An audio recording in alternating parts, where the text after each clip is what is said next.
Vas-y. C'est bon, je suis focusée. Donc ça veut dire que là tu peux commencer. Ouais. Et c'est toi qui regardes ton chrono toute seule. Tiens, je te prends ça. Oui, je regarde mon chrono du coup.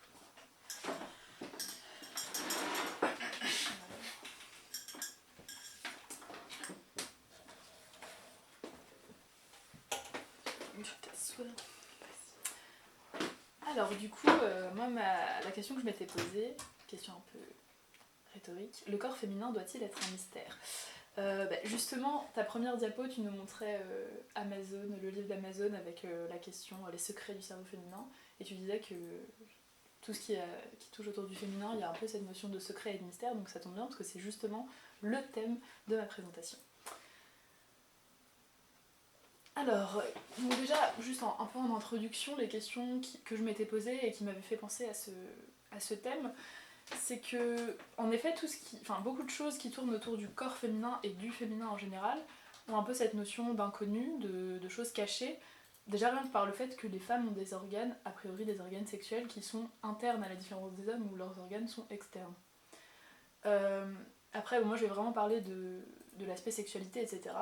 Dans la question de l'orgasme, chez les femmes, l'orgasme c'est quelque chose qui n'est pas donné tout de suite, qui est pas forcément. Enfin, c'est quelque chose qui doit être acquis par les femmes, contrairement aux hommes qui ont tous, normalement, qui expérimentent l'orgasme de manière plus évidente. Donc voilà, autour de ce corps féminin, il y a cette idée d'inconnu, de mystère et presque de secret parfois. On a l'impression que c'est un secret qu'il faut garder, il y a des choses qu'il ne faut pas dire. Donc une idée de tabou en fait. Donc ma première partie, ça concerne vraiment les connaissances scientifiques actuelles qu'on a autour du corps féminin, donc de ses particularités, des organes génitaux, de la sexualité, etc. Je veux particulièrement m'arrêter sur certains éléments qui sont particulièrement secrets, tabous, etc. Donc je pense que ça peut être intéressant déjà, enfin c'est des choses qui sont extrêmement... tout à l'heure, Juliette, quand je t'avais parlé du thème de ma présentation, tu m'avais dit mais normalement la science, on devrait pas avoir tout ce tabou, on devrait tous... Enfin c'est ce qu'elle m'avait dit, on devrait... Ça devrait pas être comme dans la société, on devrait avoir une approche froide, rationnelle, scientifique. Mais en fait, non, il y a énormément de choses, peut-être qu'on n'a même pas les connaissances scientifiques, mais parfois on les a, et pourtant la population en pratique ne connaît pas toutes ces choses-là.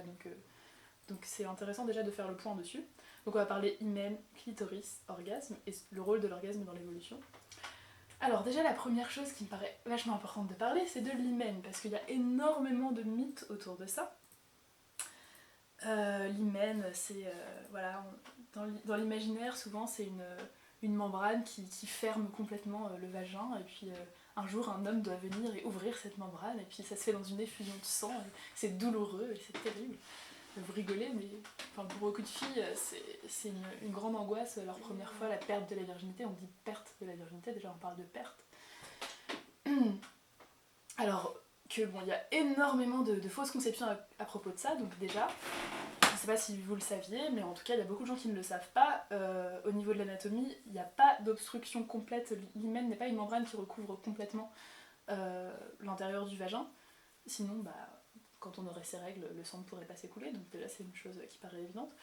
Ça peut arriver chez certaines femmes que l'hymen obstrue totalement, mais dans ce cas-là, on est dans le cadre du pathologique. Et en fait, l'hymen, donc, c'est une membrane dont la taille et la consistance va varier selon l'âge. Chez un nouveau-né, l'hymen, c'est un épithélium qui est très épais et qui est vascularisé. Donc a priori, c'est un âge où on n'a pas de rapport sexuel, donc ça ne pose pas de problème que cet épithélium soit épais et vascularisé. Dans la période prépubertaire, il commence à s'affiner, à devenir plus friable, mais à ce moment-là, il n'est pas encore extensible. Au moment de la puberté, ça tombe bien, cette membrane s'épaissit, mais a aussi tendance à se déplier et à devenir plus élastique. Et c'est à ce moment-là que cette membrane devient inutile. Donc ça tombe bien puisque c'est à cette période-là que on commence à avoir des rapports sexuels.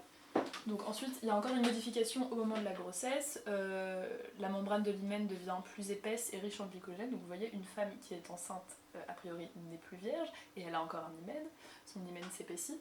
Et à la ménopause, cette membrane va encore s'affiner. Alors, quelle est la fonction de cette membrane ? On n'a pas de réponse claire. La réponse qui est la plus communément admise aujourd'hui, c'est que peut-être dans les premières années de vie, elle a une fonction de protection de l'intérieur de la filière génitale, mais on n'en est pas vraiment sûr. A priori, on ne sait pas si cette membrane est inutile ou pas. Au moment de la première pénétration vaginale, donc ce qu'on appelle la perte de la virginité dans l'imaginaire qu'on a, cette membrane ne se rompt pas, donc elle s'étire simplement, et comme je vous l'ai expliqué, au moment de la puberté, l'hymen est devenu plus élastique et il n'est presque plus vascularisé. Donc au moment de la première pénétration vaginale, la femme n'est pas censée saigner. Elle peut saigner très peu, mais en général, dans les femmes qui saignent énormément au moment de la perte de leur virginité, c'est parce que ça s'est fait dans la précipitation et ce sont des saignements qui sont d'origine vaginale, certainement parce qu'il n'y a pas eu assez de lubrification, etc. Donc la conception qu'on a de la Vierge qui saigne est absolument erronée. Ensuite, le deuxième élément sur lequel je vais m'attarder, qui me paraît assez important quand on parle d'anatomie féminine, c'est le clitoris. Là encore, il y a beaucoup d'inconnus par rapport à ça, et bon, ce qui est compréhensible puisque c'est un organe qui est interne, comme je l'ai dit. Ce qu'on appelle clitoris dans le langage courant, c'est cette protubérance d'environ 1 cm qui est au-dessus de l'urètre et qui est recouverte d'un capuchon, donc on appelle ça le gland du clitoris. En fait, c'est pas le clitoris en réalité, c'est juste une partie du clitoris, tout comme il y a un gland au niveau du pénis. Là, vous voyez, je vous ai mis en 3D une reconstruction du clitoris dans sa partie... dans sa totalité, donc le gland du clitoris qu'on appelle le clitoris dans le langage courant, c'est simplement cette partie-là. Ensuite, on a encore 2 arches et 2 racines, et le tout fait environ 10 cm. Mais je trouve ça vachement intéressant parce que, donc aussi ce que je vous ai pas dit, là oui je vous le dis après, c'est que le clitoris c'est un organe érectile. Donc là en général quand on sait ça, quand on sait qu'il y a un gland et que c'est un organe érectile, on se dit ah mais en fait c'est comme un pénis. Oui. Dans ce cas-là, on a encore une vision où le masculin est la référence, mais oui, c'est vrai, c'est un petit peu comme ça. Mais je trouve ça intéressant parce que quand on le voit en entier, en fait, c'est pas du tout comme un pénis, c'est un espèce de truc avec plein de tentacules partout. En fait, on a l'impression qu'il y a 4 pénis ou 5 pénis, c'est assez drôle. Et donc, quelle est la fonction de ce clitoris? Alors, jusqu'à présent, la seule fonction qu'on ait trouvée, c'est uniquement le plaisir féminin. Est-ce que c'est la seule? Je ne sais pas, mais en tout cas, c'est la seule qui est reconnue à l'heure actuelle. Et donc, comme je l'ai dit, c'est un organe érectile. Il y a 8000 fibres nerveuses uniquement dans le gland clitoridien. Donc on n'est pas encore dans les 100 milliards de neurones du cerveau, mais quand même, c'est pas mal. Donc là, je vous ai mis un autre schéma où on voit aussi donc, ces arches-là qui entourent l'urètre et le vagin, et le gland du clitoris. Alors, si je m'attarde un petit peu sur l'histoire de la connaissance de ce clitoris. En fait, ce clitoris, on le connaît depuis longtemps, depuis l'Antiquité. Et c'était une période où on pensait que l'orgasme féminin était indispensable à la reproduction. On pensait que c'était important que les femmes aient du plaisir pour se reproduire. Donc pendant 200 ans, on a fait des recherches pour vraiment étudier ce clitoris, son anatomie, ses connexions nerveuses, sa vascularisation, etc. Malheureusement, j'ai envie de dire pour le plaisir des femmes, en 1880, on a découvert le principe de l'ovulation spontanée, qui était indépendante du plaisir, avec le spermatozoïde qui entre dans l'ovule. Et donc à partir du moment où on a compris que le plaisir féminin était absolument pas indispensable pour la reproduction, malheureusement l'idéologie a pris le pas sur la science et on a arrêté de faire des recherches autour du clitoris, c'est devenu quelque chose de complètement occulté. C'est devenu quelque chose dont on ne parlait plus du tout, qui est tombé dans l'oubli. Deuxième chose qui est... Enfin, je vais pas dire que c'est dommage, mais malheureusement c'est un concours de circonstances. Il n'y a aucune pathologie qui concerne cet organe du clitoris, il n'y a pas de cancer du clitoris ou de choses comme ça. Donc ça ne présente pas d'intérêt médical. Petite nuance quand même, il y a une pathologie, si on peut dire, du clitoris, c'est l'excision. C'est une pathologie qui est induite, hein, c'est une mutilation, mais ça montre bien que c'est quelque chose qui fait qu'aujourd'hui, on fait beaucoup ça en France. En fait, la technique a été inventée par un chirurgien français. On fait des reconstructions des femmes qui ont été excisées. Et donc justement, c'est là où on se sert de la partie en fait interne pour faire la reconstruction, on se sert de la partie interne pour recréer le gland clitoridien qui permet d'avoir du plaisir à la femme. Et donc grâce à cette pathologie entre guillemets, on fait quand même des recherches, on a fait des découvertes. Voilà, ensuite, après avoir parlé de clitoris, je vais parler d'orgasme. Les deux sont intimement liés, on va le voir. D'abord, qu'est-ce que c'est un orgasme? Alors en fait, c'est assez compliqué, il y a plusieurs aspects, que ce soit chez l'homme ou chez la femme. Il y a des aspects qui sont à la fois psychologiques, à la fois endocrinologiques, donc des hormones qui vont être sécrétées dans le corps, dans le sang, et des aspects neurologiques. Quelle est la fonction de cet orgasme? Alors, il a souvent un rôle dans l'évolution, rien que dans l'espèce humaine. L'orgasme masculin, il est indispensable à la reproduction, puisque c'est lors de l'orgasme masculin qu'il y a une éjaculation, et que du coup, c'est une étape qui est absolument indispensable à la reproduction. Par contre, chez l'être humain féminin, c'est un petit peu plus compliqué, parce que l'orgasme n'a pas de fonction reproductive directe. Il y a peut-être, mais ça c'est vraiment une hypothèse, peut-être des fonctions indirectes, peut-être que ça facilite un peu plus l'anidation. On va le voir, c'est par rapport aux hormones, on va le voir un peu dans la diapo d'après.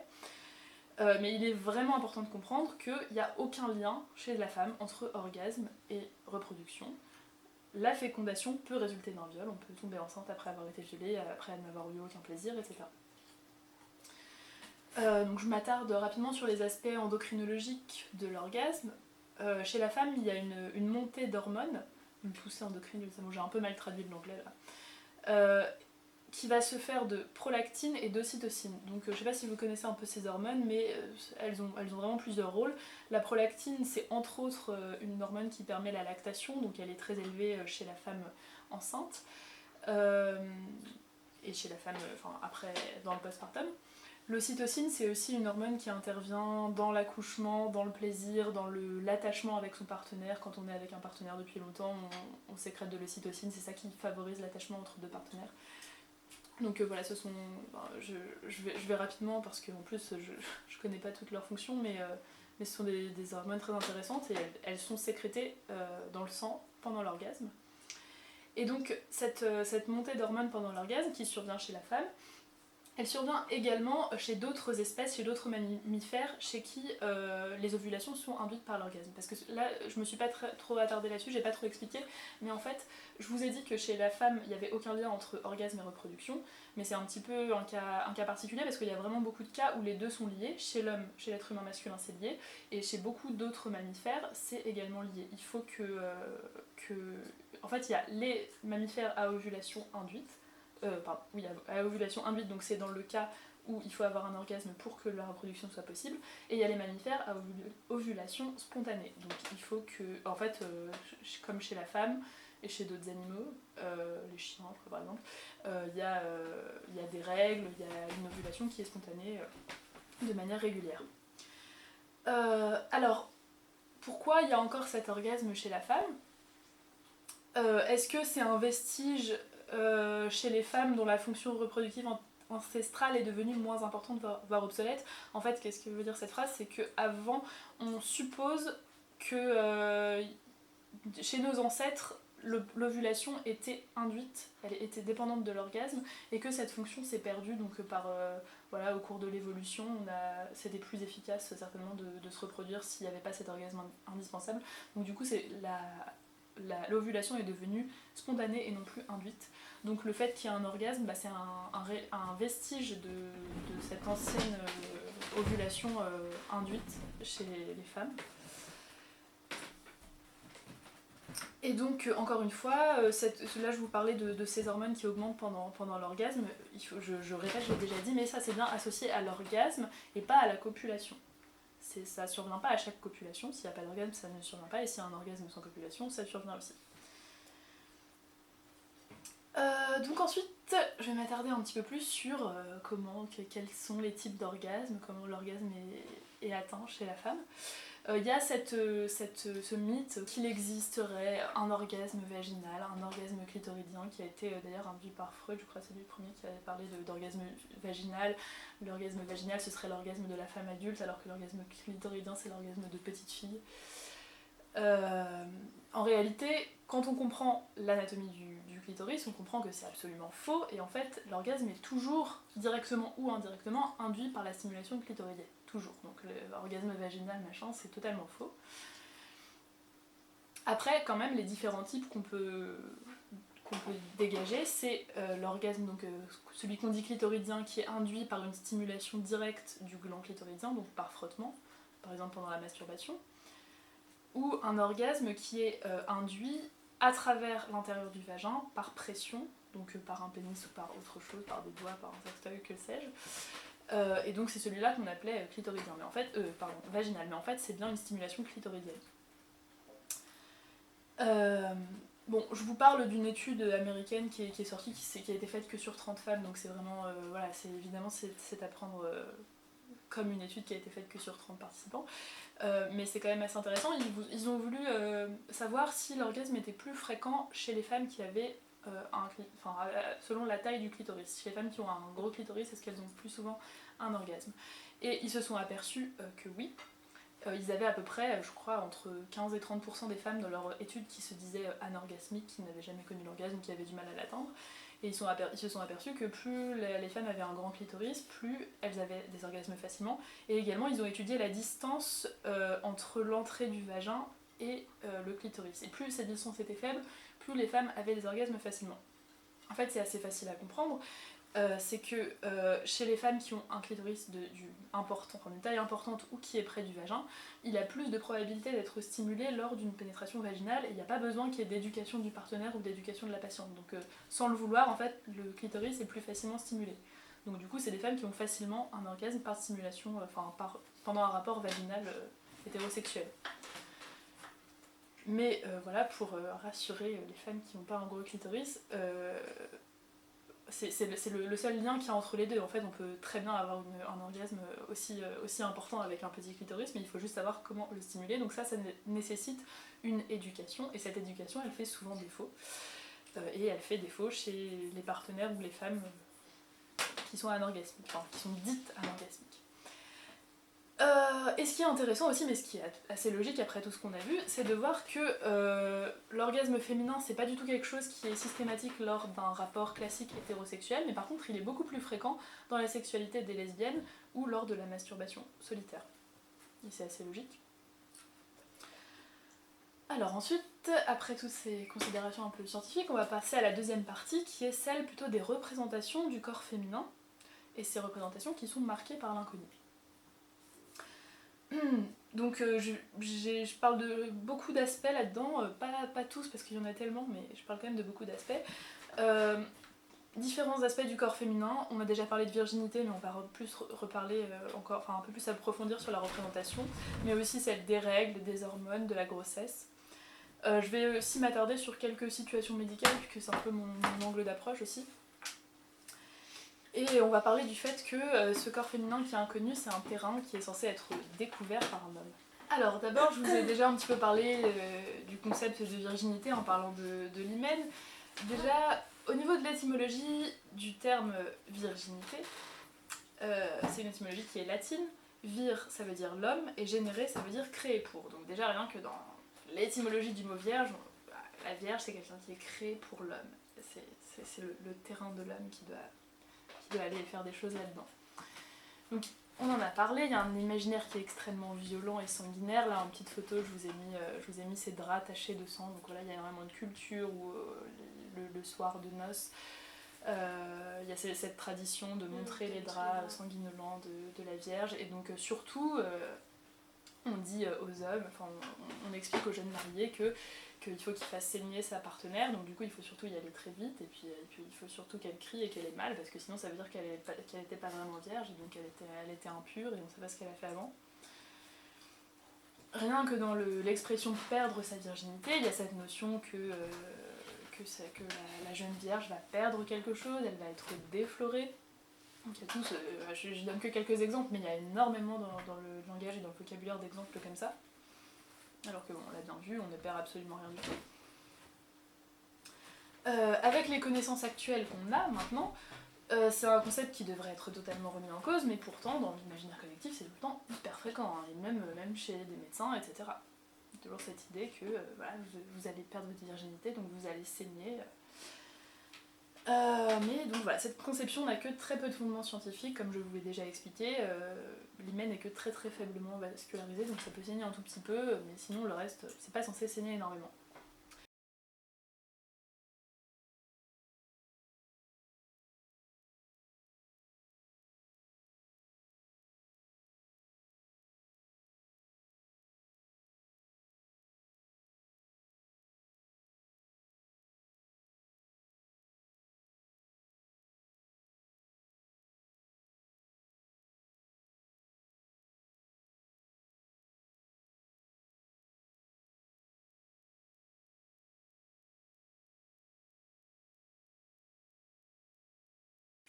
Ensuite, je vais parler un petit peu des hormones.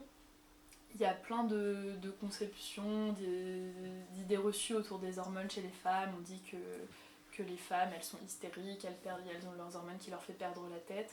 Alors, en fait, ce qui est assez intéressant, c'est que c'est un peu un cercle vicieux parce qu'en effet, il y a des choses au niveau des hormones des femmes. Par exemple, bon, je parle un petit peu du syndrome prémenstruel. Est-ce que c'est une réalité? Est-ce que c'est un mythe? C'est un peu compliqué de dire parce que déjà, à partir du moment où il y a des tas de femmes qui se retrouvent là-dedans et qui expriment ça comme une souffrance, elles parlent du syndrome prémenstruel, elles disent qu'à ce moment-là, elles sont extrêmement déprimées, elles peuvent ressentir des choses comme ça. Bon, ça veut dire que c'est une réalité, c'est pas forcément une réalité scientifique, etc. Mais il faut le prendre en compte, il faut que cette souffrance soit exprimée, etc. Moi, c'est toujours quelque chose avec lequel j'ai un peu eu du mal parce que personnellement, j'ai jamais eu de syndrome prémenstruel, enfin, du moins sur le plan psychologique, etc. Je me suis jamais sentie plus stressée à cette période, mais je sais que c'est quelque chose hyper fréquent. Et c'est vrai que du coup, moi, j'avais toujours eu l'impression que quand on disait que les femmes perdaient leur tête avant leurs règles, c'était quelque chose d'un peu misogyne et qu'on disait ça un peu pour les discréditer.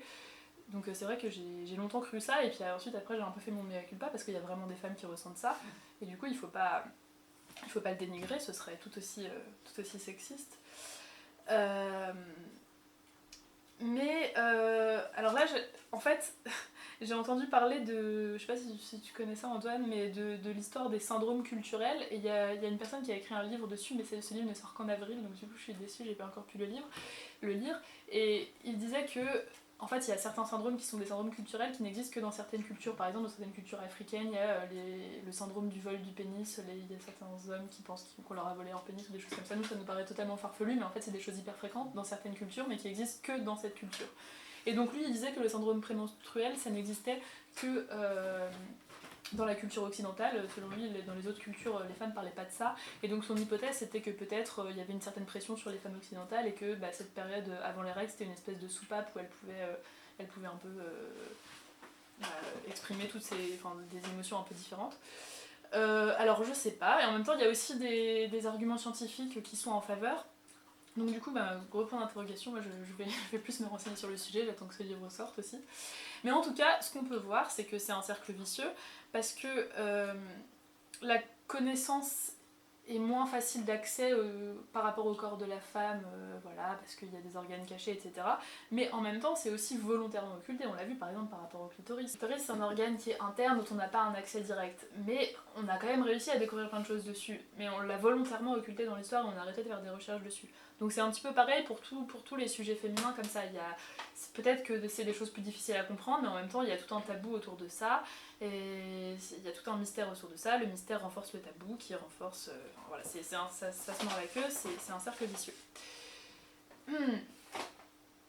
Et ensuite, je parle du fait que la représentation, c'est un peu que le corps féminin, c'est un espèce de terrain d'exploration que l'homme doit aller découvrir.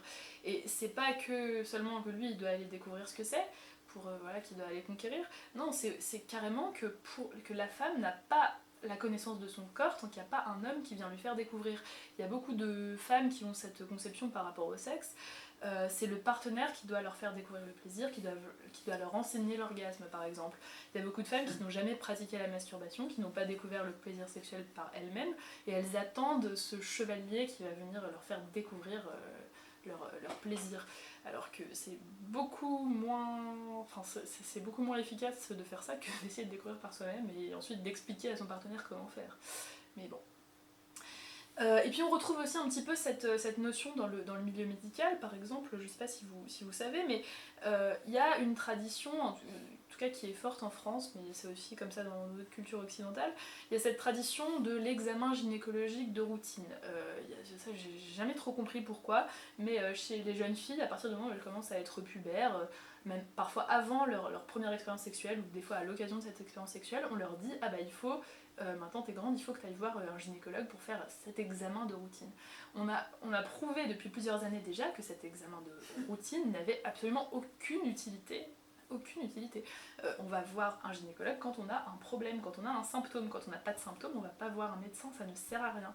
Et pourtant, bon, les mentalités ont encore du mal à évoluer dans les pratiques, et il y a encore cet examen qui est souvent pratiqué. Bon, après un certain âge, oui, ça a une utilité de pratiquer un examen de routine pour faire un certain nombre de dépistages, etc. Mais chez une femme jeune, ça n'est d'aucune utilité.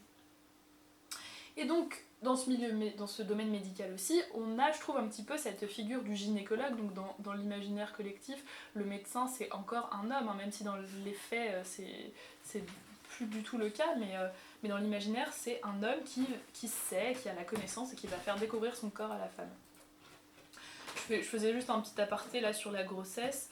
Dans le cas de la grossesse, on fait enfin, c'est l'occasion de faire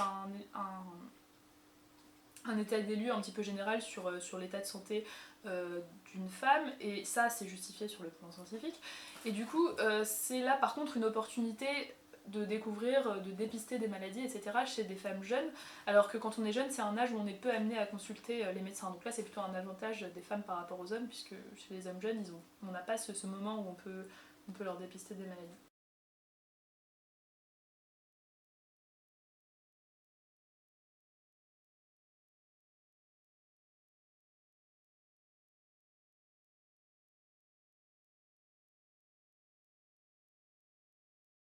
Et donc, en dernier point, ou avant dernier point, je sais plus, je parlais du fait que dans toutes ces représentations du corps féminin, en fait, on a toujours la référence masculine, le féminin par rapport au féminin. Là, c'est pas anodin, je vous ai mis une planche d'anatomie. Bon, ben voilà, dans la planche d'anatomie, on va toujours mettre un corps d'homme parce que le corps d'homme est censé être la référence, alors que ça n'a aucun fondement scientifique. Même si on regarde, enfin, je veux pas commencer à faire de bataille entre qui est le référent entre l'homme et la femme, mais rien que par exemple au niveau des chromosomes, bah, la référence c'est plutôt le XX et le chromosome Y qui s'acquiert après. Donc voilà, c'est juste pour montrer qu'on pourrait très bien dire le contraire, ça pourrait très bien se justifier sur le plan scientifique. Mais évidemment, ça ne sert pas à grand chose d'essayer de savoir qui est la référence entre les deux. Et puis bon, évidemment, le premier domaine où on peut voir qu'il y a ce masculin qui est toujours comme référence, c'est rien que le langage. Dans la langue française, c'est particulièrement fort, mais il n'y a pas de neutre, donc du coup, ce qu'on considère comme neutre, c'est le masculin. Et donc, ce fait qu'on considère toujours le masculin comme la référence, ça se répercute également sur la représentation qu'on a du corps féminin. On va toujours considérer que la femme, elle a des seins, c'est quelque chose en plus, en trop, et qu'il lui manque un pénis, il y a quelque chose qu'elle a en moins. Bon, dans la psychanalyse avec Freud, c'est particulièrement fort, mais c'est quand même quelque chose qu'on a d'une manière générale. Alors que peut-être qu'on pourrait se dire que l'homme, c'est un être humain à qui il manque un utérus, mais ça paraît totalement absurde de se dire ça. Mais c'est tout aussi absurde de le faire pour les femmes. Alors là, c'est dommage qu'Estelle soit pas là parce que j'avais fait justement cette diapo pour elle. Elle m'avait fait des petites remarques par rapport à mon sujet, et elle m'avait dit qu'il y avait des cas où il y avait des conséquences du fait de considérer toujours l'homme comme la référence, qu'il y avait des conséquences sur l'efficacité médicale, et elle m'avait parlé de l'exemple de l'infarctus du myocarde où les critères, enfin les symptômes, etc. sont décrits chez l'homme, et que du coup, quand il y a un infarctus du myocarde chez la femme, on arrive moins rapidement à le dépister parce qu'on est trop habitué à des descriptions masculines. Alors du coup, bon, je vais aller rapidement là-dessus puisqu'elle n'est pas là. Mais c'est un exemple qui est intéressant, mais c'est vrai que j'entends souvent cet exemple dans les argumentaires féministes, etc. Pour le coup, c'est pas le plus pertinent parce que, par exemple, dans le cas de l'infarctus, c'est bien une maladie qui est plus fréquente chez les hommes, et c'est avant tout pour ça qu'elle a été beaucoup mieux décrite chez les hommes et que du coup on a du mal à le décrire chez les femmes. On considère qu'une femme qui a un infarctus, bon maintenant c'est devenu hyper fréquent quand même parce que l'infarctus c'est une maladie qui est très liée au mode de vie, et maintenant comme le mode de vie des femmes qui fument de plus en plus, etc. par exemple, est plus proche de celui des hommes, la fréquence de l'infarctus a aussi beaucoup augmenté chez la femme. Mais c'est quand même toujours plus fréquent chez l'homme parce qu'il y a aussi des facteurs hormonaux qui sont vraiment, du coup, qui expliquent que ce soit plus fréquent chez l'homme. Mais du coup, bon voilà, c'est pour ça aussi, c'est pas seulement là pour le coup par sexisme ou quelque chose comme ça. Par exemple, pour donner un exemple qui est différent, même si là c'est une maladie qui est vraiment beaucoup moins fréquente chez l'homme, mais le cancer du sein c'est une maladie qui existe aussi chez l'homme. C'est une infime minorité, mais ça existe chez l'homme.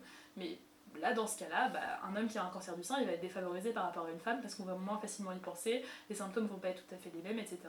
Mais voilà, c'est une maladie qui est plus fréquente chez la femme, du coup on la dépiste mieux chez la femme. Et c'est comme ça pour plein de pathologies qui sont plus fréquentes chez un sexe.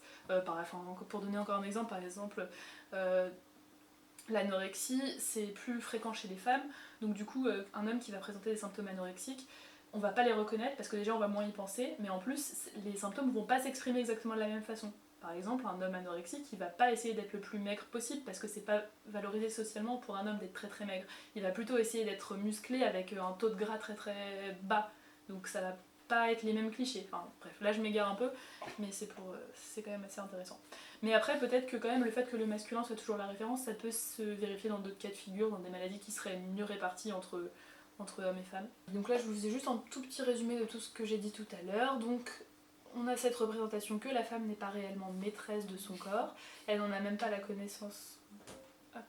Elle n'en a même pas la connaissance de base, c'est un homme qui doit lui faire découvrir, soit le partenaire sexuel, soit le gynécologue. Il y a cette idée de passivité de la femme qui n'est pas vraiment maîtresse et actrice de son corps.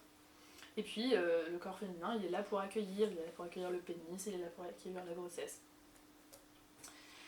Il est représenté toujours par rapport au masculin. Mais la conséquence de ça, pour mettre un petit peu une nuance, c'est que paradoxalement, les femmes finissent par connaître beaucoup mieux leur corps que les hommes. On embête les femmes dès qu'elles sont jeunes à faire des examens gynéco de routine, etc. Il y a plein de tabous autour de ça, donc du coup, elles connaissent... il y a certains aspects qu'elles vont avoir plus de mal à connaître, comme par exemple le plaisir, l'orgasme, etc. Mais il y a aussi... elles vont être obligées de chercher à connaître leur corps, alors que les hommes ne vont pas forcément faire cette démarche. Enfin donc, je vais arriver à ma dernière partie, les évolutions à espérer autour de la sexualité en général. J'ai volontairement choisi le terme de sexualité et pas de sexualité féminine, parce que je pense que c'est plus intéressant d'avoir une vision globale. Bon, c'est des choses un petit peu bateau que je dis là-dedans, mais essayer de rationaliser le plus possible, d'avoir une approche scientifique comme elle devrait être, de passer par l'information, d'essayer de rechercher les informations les plus claires possibles et de les transmettre, d'informer tout le monde sur le corps et la sexualité féminine, pas que les petites filles, les filles et les garçons, c'est aussi important pour les garçons de savoir ce que c'est un clitoris, bon ça nous paraît évident, puisqu'ils vont avoir a priori des liens directs avec ça, mais aussi par exemple, c'est important d'expliquer aux petits garçons que les filles ont leurs règles, que peut-être elles ont des hormones qui sont différentes. Voilà, dès le plus jeune âge, qu'il y ait de moins de tabous possible par rapport à ça. Je vous parlais déjà du fait que la femme avait besoin de faire un travail pour avoir la connaissance de son corps, ça peut lui conférer peut-être un avantage. Elle a eu besoin de partir à la conquête de son plaisir, à la connaissance de son corps, donc peut-être que son plaisir sera d'autant plus décuplé. Et du coup, en ouverture, ça me permet de dire que peut-être que le corps et la sexualité masculine auraient aussi intérêt à avoir, on en parlait ensemble Antoine, le même intérêt, le même cheminement, le fait de chercher. Alors là du coup il y a plein d'ouvertures, la prostate, le plaisir anal, le rapport à l'orgasme et à l'éjaculation qui n'est pas forcément évident, qui va pas forcément toujours de pair, et puis aussi le droit à l'absence de désir. Voilà, c'est fini.